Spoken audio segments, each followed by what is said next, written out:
प्रभु, संसद में इस तरह से तू तड़ाक और मतभेद तो होते हैं, पर मनभेद और मनभेद भी ऐसे। आज ही उपराष्ट्रपति की जो सभापति हैं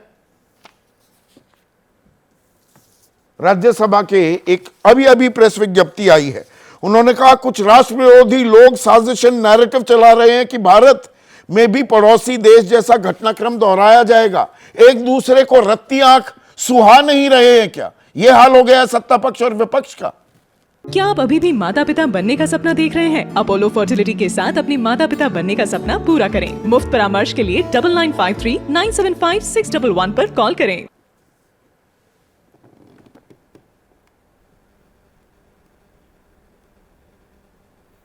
संदीप, जो आपने बात उठाई है ना, ये जो मैं पिछले 40 लगभग 40 नहीं 38 साल से पार्लियामेंट को कवर कर रहा हूँ। मैं सेंट्रल हॉल तो बंद हो गया था, वहाँ का पास है मेरे पास, पर जा नहीं सकता उसके अंदर में।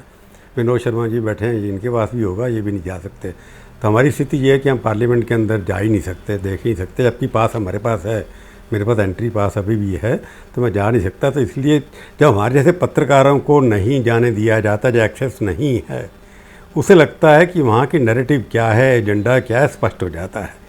परंतु जो उसके अंदर हो रहा है, उसके अंदर नई बात ये होता है कि अभी तक जितने भी सभापति रहे हैं, चाहे वो स्पीकर रहे हों, चाहे राज्यसभा में रहे हों, वो एक ऐसे व्यक्ति थे जो शांत स्वभाव के थे, जो कम बोलते थे, लोगों को डांटते भी थे। एक दो एक्सेप्शन रही हैं, परंतु इतने सारे स्पीकर जो बने हैं पिछले 8-10 जो मैंने देखे हैं अपने सामने, या उपराष्ट्रपति भरत सिंह शेखावत जी भी रहे अपने, उससे पहले इनसे पहले काफ़ी और भी लोग रहे, काफ़ी लोगों को स्टडी करते हुए देखा मैंने कि वो शांत स्वभाव के लोग थे, प्रोवोक नहीं होते थे।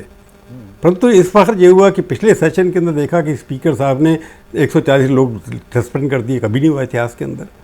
जगदीप धनखड़ क्योंकि पेशे से वकील हैं, तो उनको थोड़ा है कि अपनी शैली दिखानी है कि मैं अच्छा बोल सकता हूँ, अच्छा आर्गूमेंट कर सकता हूँ। वो भूल जाते हैं कि वो देश के वाइस प्रेसिडेंट भी हैं, नंबर 2 है सारे देश के अंदर, और कई बार भावना में बह जाते हैं, जिसकी वजह से ऑपोजिशन वालों का काम है उनको प्रोवोक करना, वो प्रोवोक हो जाते हैं।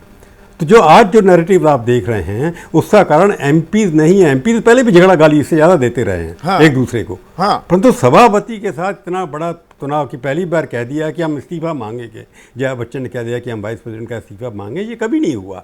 तो उसका कारण ये है कि जो भी हो रहा है, क्योंकि चेयर, और बात कितनी छोटी सी है कि भाई जया बच्चन, रिकॉर्ड में नाम लिखा हुआ है जया अमिताभ बच्चन, पर उसमें लहजा और किस अंदाज में बोला जा, अंदाज पर जो ये सवाल उठ रहे हैं, मतलब एक दूसरे का मखौल उड़ाया जा रहा है क्या संसद में?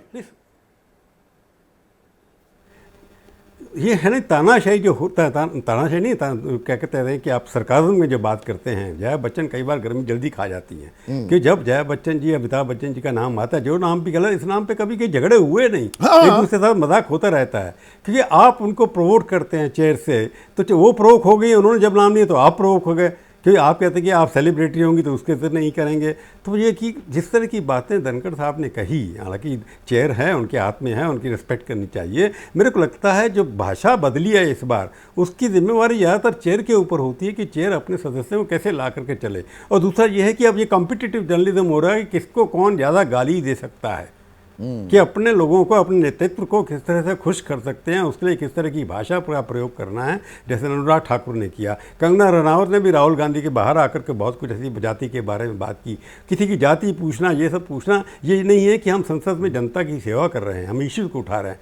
हम अपने नेताओं को किस तरह से खुश कर सकते हैं, और दूसरे के ऊपर आक्षेप लगा करके पार्लियामेंट का प्रयोग किया जा रहा है पर्सनल विलिफिकेशन के लिए। नहीं, पर ताली एक हाथ से तो नहीं बजती। Parliament has become a platform for vilification. नहीं प्रभु, क्या दोनों तरफ से ये काम हो रहा है? जब जगदीप धनखड़ भी अगर वो कुछ बोलने लगते हैं, विपक्ष वॉकआउट करता है कि भाई मैं तो अभी यहां बैठ भी नहीं पा रहा हूं, दोनों तरफ से हो रहा है, या ताली एक हाथ से भी बजती दिखती है?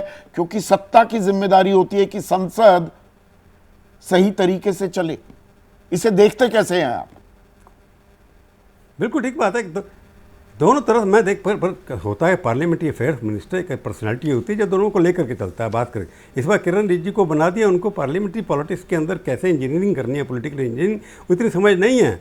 परंतु आपकी बात ठीक है, ऑपोजिशन का काम है प्रोवोक करना, और चेयरमैन पहली बार देखा कि चेयरमैन प्रोक हो जाते हैं, उनको लगता है कि मेरे को इनको कंट्रोल करके और किसको खुश करना चाहते हैं, क्या करना चाहते हैं, रूल इम्प्लीमेंट करना चाहते हैं कि नहीं। मेरे को लगता है कि उनके पीछे जो जिस तरह से वो काम कर रहे हैं दोनों तरफ, वो ये दिखाना चाहते हैं कि अपोजिशन को भावना, अपोजिशन क्या दिखाना चाहती है कि हमारी आवाज़ को दबाया जा रहा है, बाहर भी अंदर भी। ओवर Opposition का एग्रेसिव एजेंडा, विपक्ष भी legitimate एजेंडा है। थोड़ी बहुत जान आई है। 2014 से 19 बेजान पड़ा हुआ था विपक्ष, 2019 से 24 तो मैं कहूंगा मूर्छित पड़ा हुआ था। अब थोड़ी जान आई है, तो उस जान के चक्कर में थोड़ा सा ओवर एक्साइटेड भी विपक्ष होता दिखता है। सिर्फ राज्यसभा की बात नहीं है प्रभु, लोकसभा में भी देखें तो स्पीकर ओम बिरला के साथ दो दो हाथ करने को और आरोप लगाने को तैयार विपक्ष के नेता दिखाई देते हैं कि जी आपने 2016 पर हमारा जिक्र, उसे क्यों रोक रहे हैं। 70 साल की हमारी नाकामियों को जब बीजेपी गिनवाती है आप चुपचाप सुनते रहते हैं। ये निजी आक्षेप की श्रेणी में नहीं आएगा क्या? संदीप, लोकसभा का कारण एक है कि Rahul Gandhi leader of the opposition, कोई officially leader of the opposition हालांकि पहले भी थे, परंतु वो उनके 10% नहीं थे, परंतु उनको बनाया गया था, गवर्नमेंट की मर्जी से बने थे। Leader of the opposition Rahul Gandhi बन गए। राहुल गांधी जैसे कहते हैं रेड बुल होता है ना किसी तरह से, आप देखते हैं चाइना शॉप जैसे है। राहुल गांधी बीजेपी के लिए ऐसी स्थिति है कि जब भी वो खड़े होते हैं बीजेपी के लोगों को लगता है कि इसके ऊपर अटैक करना है। और राहुल गांधी ने ये फैसला कर लिया कि मेरे को इस भाषा में बोलना है जिससे उनके ऊपर प्रवोक हों लोग। तो राहुल गांधी के बोलने की वजह से, जिस तरह की भाषा का वो प्रयोग करते हैं, जिस तरह की पर्सनालिटी उनकी है, जो टोन जो जया बच्चन बार कर रही थी, राहुल गांधी की टोन ये है कि उसको एस्टेब्लिश करना है कि वो अपनी बात को कहते हैं, उनको बोलने नहीं दिया जाता। और राहुल गांधी को अटैक करने के लिए प्रीमियम है, आपको डिस्टिंक्शन मिलेगी जब आप राहुल गांधी के ऊपर अटैक। तो राहुल गांधी भी आक्रामक हैं और जिस तरह से पलटवार होते हैं वो और समस्या पैदा करते हैं, जैसे अनुराग ठाकुर ने, भाई जिसकी जाति नहीं पता। अब ये बिल्कुल सड़क वाली भाषा है।